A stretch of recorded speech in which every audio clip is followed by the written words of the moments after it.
Assalamualaikum. Ya, seperti yang sudah saya bilang, janjikan, saya untuk saat ini bukan harus sih, kondisi tidak memungkinkan untuk ngebahas makanan.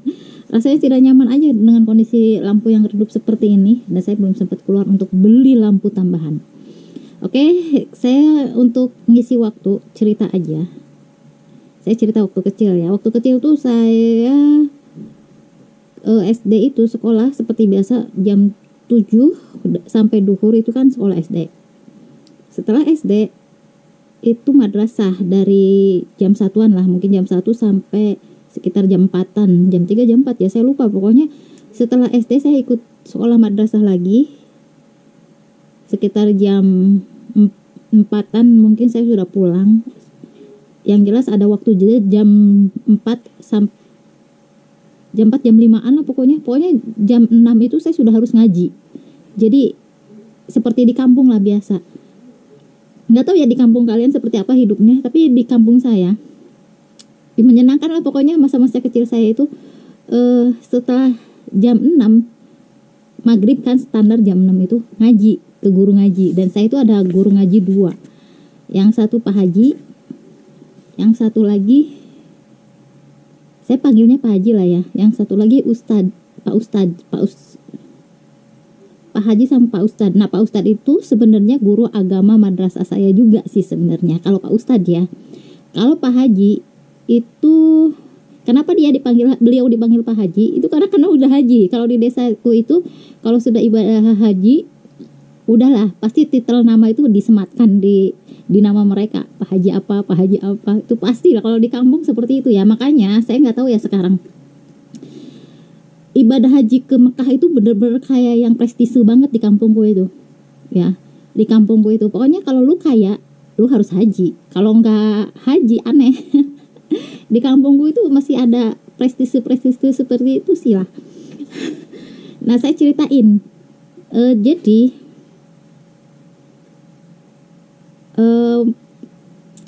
seperti biasa rutin lah, pokoknya tiap maghrib libur itu kalau nggak salah malam Jumat doang, kalau nggak salah ya, libur ngaji itu kalau malam Jumat kalau nggak salah, tapi saya lupa lagi.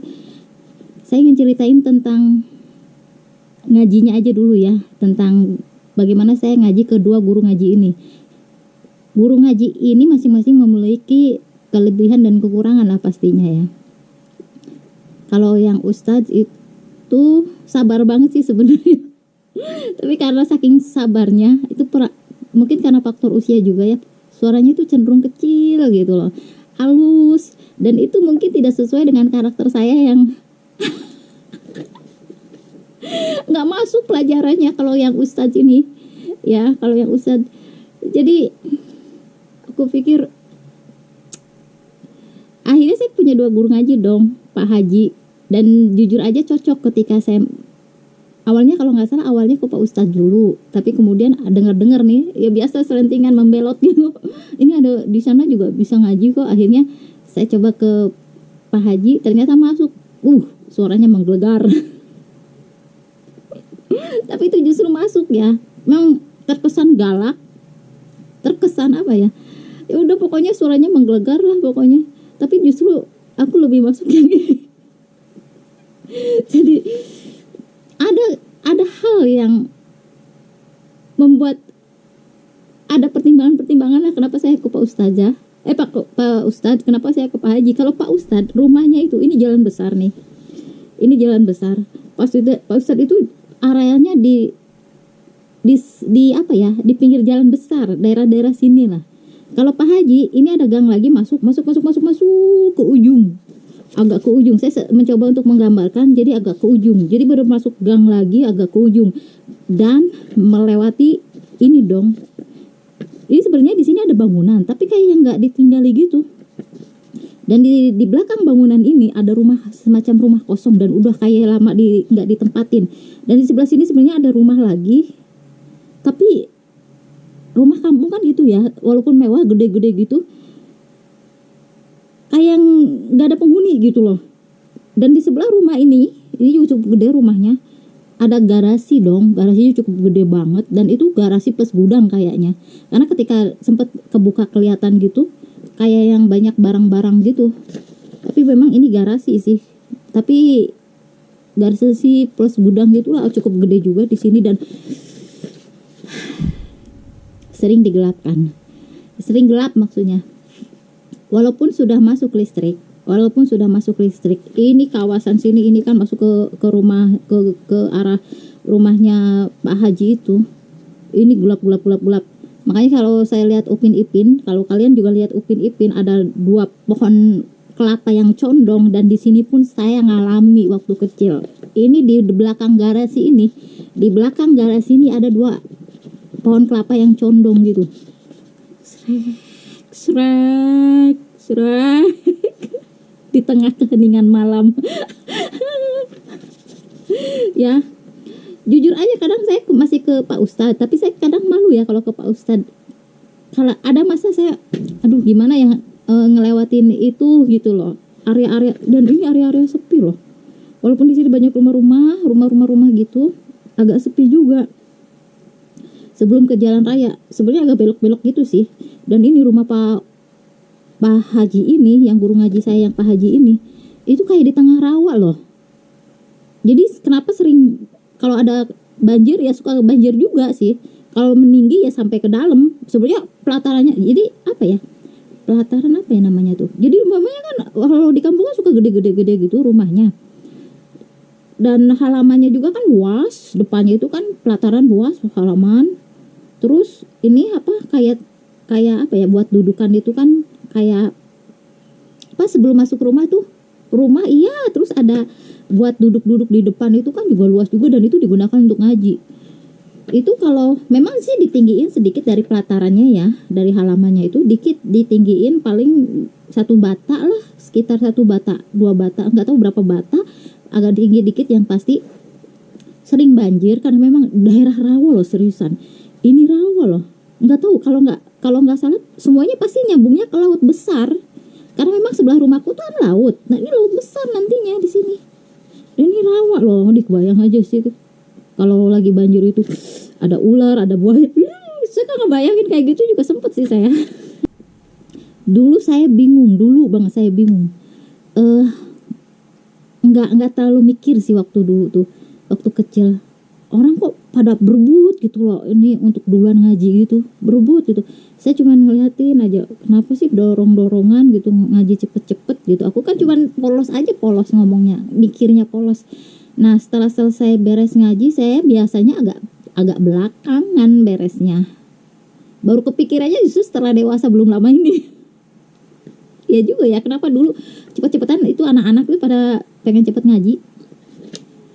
Dan saya tuh kalau udah pulang itu pengennya ada temen dong, ya enggak sih, pengen pulang ada temen supaya agak ngeri juga sih ngelewatin yang gelap-gelapan gitu. Ini gelap loh di sepanjang jalan ini, walaupun ada cahaya, tahulah cahaya lampu yang kuning itu paling 1 itu di sebelah mana doang, di rumah penduduk itu pun aduh udah pokoknya sebelah sininya udah gelap. Di garasi ini juga gelap, apalagi rumah kosong sebelah ini gelap. Ya enggak sih, walaupun di sini jalan raya itu nggak ada banyak lampu di sini. Itu lampu itu dari rumah-rumah penduduk di sini, cuman bias-bias doang. Nah, aku baru kepikiran kenapa mereka buru-buru pengen cepet-cepetan satu sama lain biar ada temannya untuk pulang ternyata. Dan kebanyakannya, yang parahnya lagi, itu kebanyakan juga anak-anak sekitar sini. Ya, anak-anak sekitar sini. Sebenarnya ada lagi di balik ini kan garasi, di sebelah rumah ini juga sebenarnya ada gang lagi sih sebelah rumah ini, tapi aku agak kurang biasa lewat sini sih sebenarnya, karena aku pikir saya memang lebih deket ke gang sini, tapi ini melewati rumah kosong. Dan saya sering kali sendirian dong. Kalau pulang, seriusan. Dan di sebelah rumah kosong ini ada jalan gang lagi. Sebenarnya di belakang itu ada rumah teman aku. Tapi ini di sebelah belakang rumah kosong ya. Jadi pas belakangnya rumah kosong ada, tapi ini lebih gelap. Dan ini lebih kecil, sempit ininya apa, gangnya itu. Ini enggak gede-gede amat sih sebenarnya. Tapi memang langsung ke jalan raya sih nantinya. Ini juga sama sih, ujung-ujungnya jalan raya. Cuman kalau di sini itu sempit karena ini bangunan agak memanjang panjang gitu. Jadi terkesannya lebih sempit dan lebih berbahaya menurut aku ya. Aku dari kecil udah mikirin bahaya kalau mendingan yang ini yang agak gede-gede gitu gitu. Ya kebayang gak sih namanya posisi gelap, kalau ada orang lain ikutan lewat gitu kadang kagetan loh. seriusan seriusan kadang kaget saya. Tapi sejauh ini tidak menemukan hal-hal yang ganjil, yang gimana-gimana, enggak sih sejauh yang selama ini sampai segede ini dari aman lah ya. Cuman itu tadi kondisinya, dan saya baru nyadar kenapa saya sering sendirian, kenapa mereka sering buru-buru supaya mungkin ada temennya cepet pulang, ikutin teman-temannya gitu pulang. Dan saya agak cenderung lebih seringnya agak ke paling belakang gitu loh, dapetin jatah ngajinya itu. Mereka berebut gitu, aku nggak ngerti dulu. Dulu nggak ngerti ya seperti ini. Jadi posisinya bener-bener, dan pernah juga Pak Hajinya kan, Pak Haji kan kadang-kadang agak telat. Kalau nggak telat, kadang-kadang kan karena saya paling belakangan pulangnya, Pak Haji otomatis sambil lewat jalan pulang sholat di masjid kan, atau pulang dari masjid gitu loh, sholat ke masjid atau pulang dari masjid. Kadang papasan di jalan kaget gue. Kaget gue kalau ada orang. Karena saking benar-benar gelap loh, seriusan gelap banget, dan cuman bias-bias cahaya itu pun aduh beneran deh. Itu ya cerita saya tentang kecil. Guru madrasah saya agak ditinggalin beneran. Jadi dulu itu suka ada dibilang, istilah kita mungkin pembelot ya, kalau misalnya satu masa balik lagi ke Pak Ustadz. Saya nggak enak beneran. Saya harus memilih salah satu di antara mereka, dan kecenderungan saya milih ke Pak Haji karena memang lebih masuk ke ininya, apa, ngajarnya itu. Harus dikerasin saya itu ya kayaknya.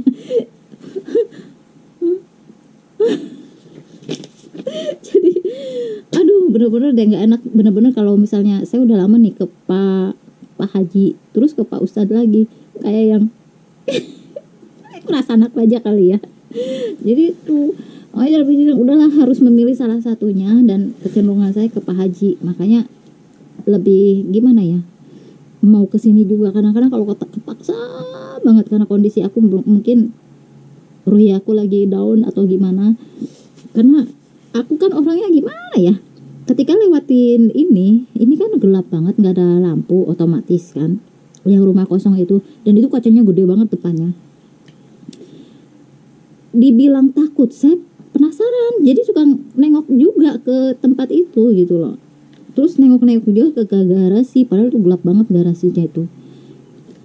Dan ya gitu deh, antara khawatir, takut, tapi sisi lain penasaran, seperti itulah aku. Jadi itu tadi, nengok sih, sering nengok, bukan sering sih, aku lebih senang memastikan lah gitu. Itu yang terjadi. Ini waktu ngelewatin ini. Itu ceritaku ngaji ya, dan guru agama saya. Aduh Pak Ustadz, maafkan aku.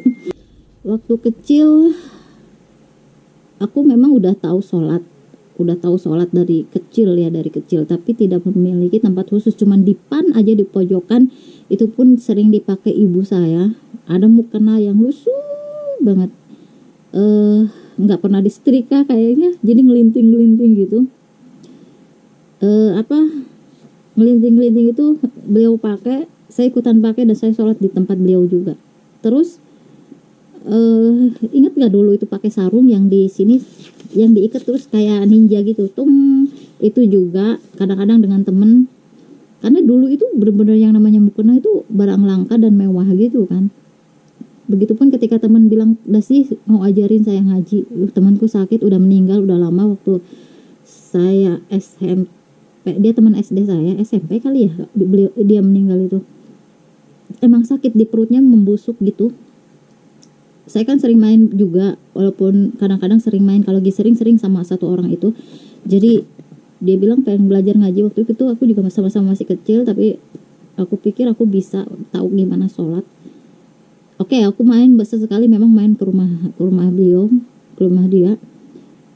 Aku bilang ya udahlah, kita pakai, nggak punya mukena kan, udah pakai sarung. Saya bilang sholat di apa coba, di atas ranjang tempat tidur. Emang kan ranjang dulu kan gede-gede dan kita nggak punya yang kayak ruang tengah juga, paling terisi oleh ini apa, kursi-kursi itu udah penuh sesak, nggak bisa kita sholat di kamar, itu pun di atas ranjangnya karena di sini juga sempit. Akhirnya pakai sarung biasa diikat gitu, dan aku ngajarin dia cuman dengan cara seperti itu aja gitu. Ya terus kan ada ibuku itu banyak barang-barang yang karena suka selamatan, banyak barang-barang kayak gelas segala macem. Tahu nggak kalian kalau di atap itu yang langsung apa namanya tuh, genteng, ibuku bikin tempat tuh di atas apa yang para genteng itu, yang memang langsung genteng, tapi dia bikin papan gitu buat naruh barang-barang. Dan ternyata kayaknya ibuku juga suka sholat di situ, mungkin pengen tenang kali ya. Kalau di bawah itu kan nyatu dengan makan, depan itu udah meja makan, terus langsung ke ruang tengah, ruang TV, udah nyambung kemana-mana gitu ya. Nah kayaknya beliau bikin tempat di atas selain buat apa, buat naruh barang-barang kayak gelas, kan sering selamatan ibuku, namanya Jawa kan dikit-dikit selamatan, dikit-dikit selamatan. Jadi gelas, piring itu banyak banget taruhnya di atas. Nah kadang-kadang kita naik ke atas kan, di atas itu ternyata ada kayaknya dipakai buat sholat. Saya bilang tadi digelarin sajadah gitu, saya pikir ini kayaknya dipakai buat sholat deh. Serem sih sebenarnya, tapi entah kenapa waktu kecil dibilang penakut, saya merasanya saya penakut, tapi entah kenapa saya juga ikut-ikutan, kan sepi tuh. Nah atap lah di sebelah sananya udah atap langsung ini tuh langsung apa namanya, genteng-genteng gitu. Sering di situ loh aku sholatnya. Emang sepi banget, sepi banget dan serem sih sebenarnya kalau dipikir-pikir. Bahkan kalau malam gelap karena nggak ada lampu. Dan saya suka sholat di situ justru. Ya ikutin, nggak tahu ya kenapa ya, aku suka ikutin ibu sholat di bawah, aku sholat di bawah, dia sholat di atas, kayaknya aku ada sejadah nih, kayaknya buat sholat deh, ikutan di atas. Dibilang penakut, seriusan saya merasa saya penakut banget, cuman entah kenapa aku kayak gitu ya karakternya ya. Serem sih kalau dipikir-pikir, karena bener-bener di atap gitu loh, kebayang gak sih? Di atap, dan itu bukan loteng, bukan yang memang buat tempat tinggal, bukan, itu langsung ini kok apa namanya, genteng, cuma dibikin papan doang supaya bisa naruh barang-barang itu doang. Ya ampun serem loh seriusan. Dan saya sholat di situ dong. Nah ada lagi nih cerita, kita mulai masuk ke, jadi suatu ketika kita kunjungan ke nenek. Yang sering banget cerita horor itu kakakku sih sebenarnya. Siapa yo, Kang S. Cewek. Aduh ya Allah, dia suka nemuin hal-hal yang cerita-cerita hal ganjil sih. Sebenarnya ada cerita-cerita yang ada kemiripan antara aku dengan kakak-kakakku yang lain. Ada sih sebenarnya. Ya, ada. Tapi ntar dulu deh itu. Aku cerita waktu saya kunjungan ke Cirebon. Seperti biasa kita ngunjungin kakek nenek di Cirebon. Cirebon juga kan lumayan bisnisnya lumayan ya, kayak Banten Lama. Ingat nggak Banten Lama? Kalau kalian ke Banten Lama, kalau yang aku rasain sih mistisnya kental banget. Dan di Cirebon pun sebenarnya ya masih kayak gitu ya, suka selamatan segala macem lah intinya. Udah yang ini saya ingat banget, itu masih kecil kita, kakak aku, sepupu, beberapa sepupu sih kalau nggak salah, terus aku ikut berapa orang ya, 3, 4 atau 5 orang, saya lupa lagi, 3, 4, 5 orang, yang pasti agak empatan, setidaknya 4 orang. Saya ingat aku ada sepupu dengan aku kakakku diajakin cari ini, kalau nggak salah kluwek deh ya waktu itu. Saya tahu kluwek sih sebenarnya karena ibuku suka. Ternyata di kampung tempat ibuku lahir itu, orang tua itu ada pohon kluwek dan itu di pinggir sawah. Jadi masuk ke sana, namanya kampung kan, kita jalan dulu, lewati sawah, lewatin ini, lewatin itu, pohon. Ternyata kita senang sih ngambilin kluwek itu. Saya senang dengan ngebolang itu, senang sih sebenarnya. Pas kita pulang nih, saya nggak ngeh, antara ngeh dengan nggak ngeh ya, melewati kuburan dong. Kayaknya nggak banyak sih kuburannya itu, antara itu tempat pemakaman antara bukan gitu. Saya nggak ngeh, cuman yang ngeh itu kakakku, tiba-tiba lari dia Apa itu putih-putih? Itu langsung lari dia. Kakak aku ini. Apa sih? Ih, saya bilang gitu, apa sih? Pas saya kan penasaran orangnya. Saya suka seperti itu. Ini sudah mulai panas nih kalau udah kayak gini. Saya suka seperti itu. Jadi antara takut tapi tipikal orang yang penasaran iya gitu. Makanya saya nengok lagi ke belakang. Katanya putih di makam itu, putih di makam itu ada yang lagi duduk layutan begitu kata dia. Saya nengok dong, memang aku kelihatan makamnya, ngelihat. Saya bilang makamnya itu kayak di saung gitu. Jadi memang agak plos. Ini makam nih. Kayak di tembok tapi nggak tinggi gitu temboknya. Jadi ada masih lubang-lubang dan dikasih atap atasnya gitu. Saya lihat tuh, emang saya nggak ngelihat apa-apa sih, cuman iya sih ada makam di situ, cuman gitu doang sih.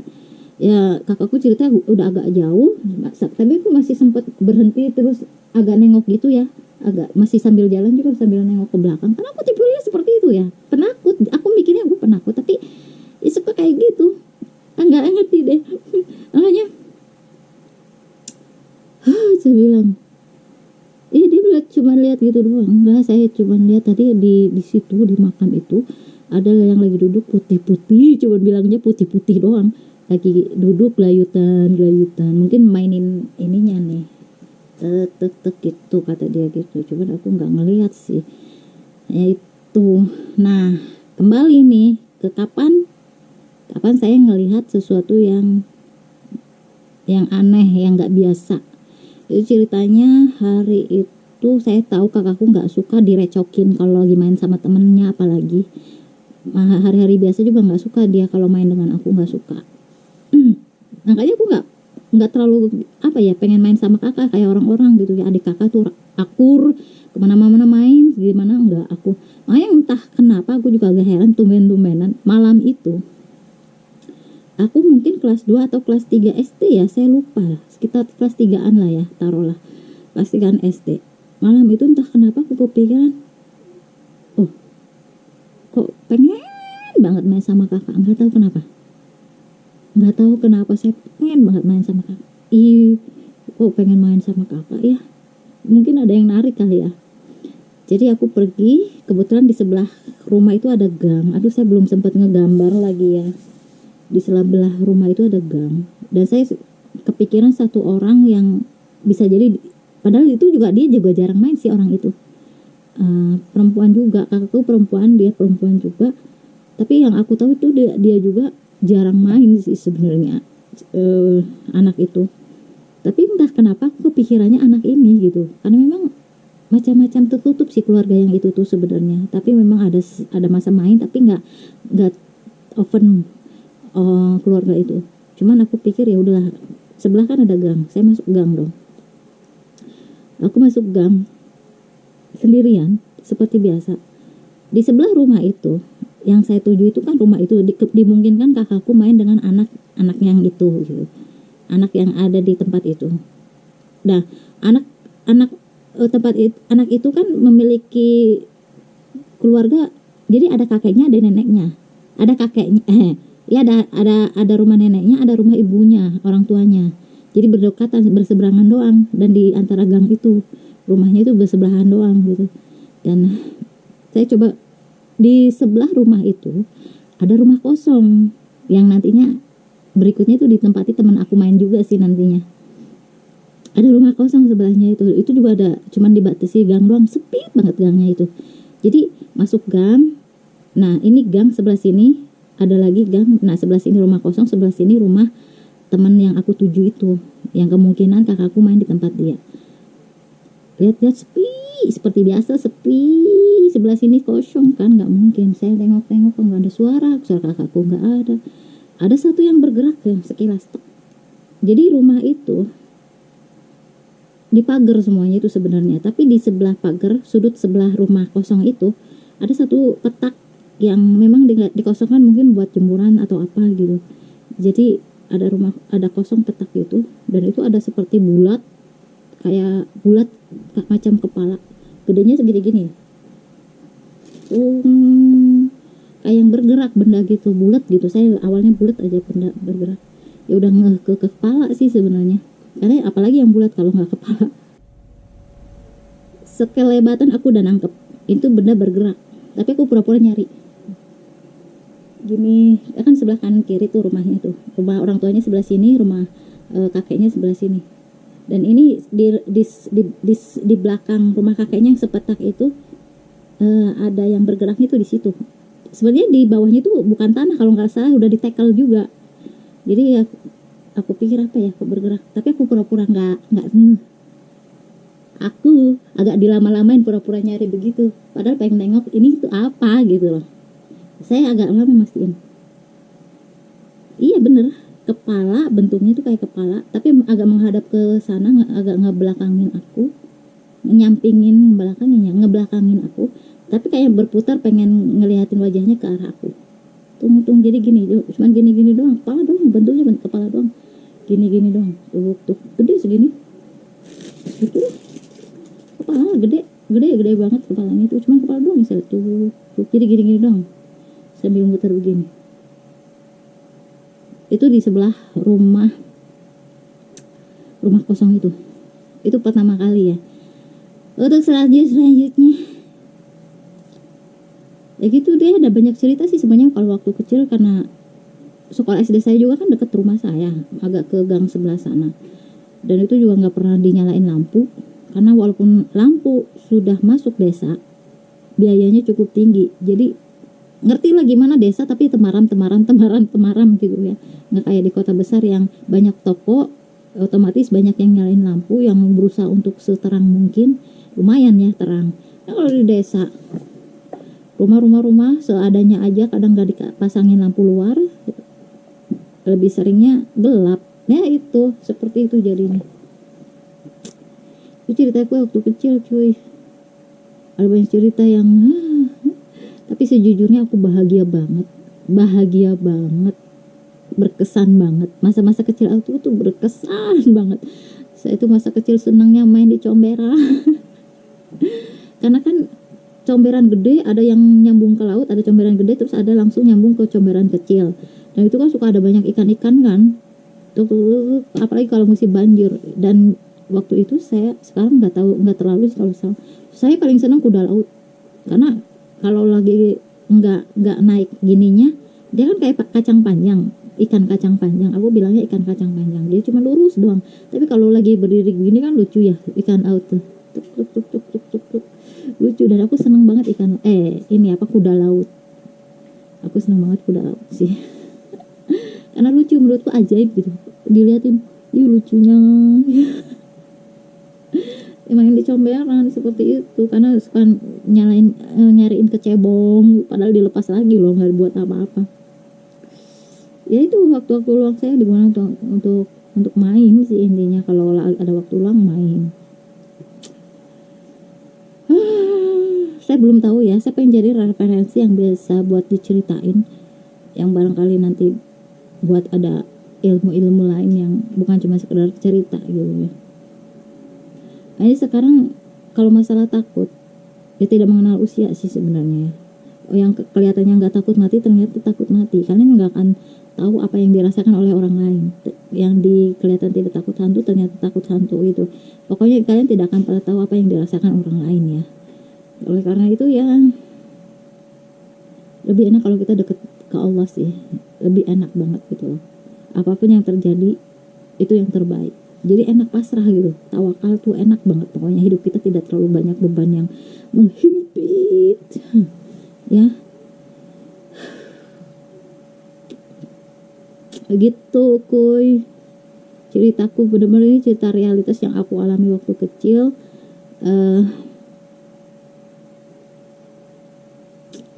Gitu deh, bahagia pokoknya. Di dalam kesederhanaan itu justru ada banyak kebahagiaan yang aku rasakan. Bagaimana ketika lebaran, lu menyambut lebaran waktu kecil, yang lu punya baju lebaran berapa? Udah beli baju lebaran belum? Saya sih sama sepatunya loh beli. Lihat yuk, mau lihat, saya mau lihat. Di jendela gini-gini, di jendela, mana sepatu kamu?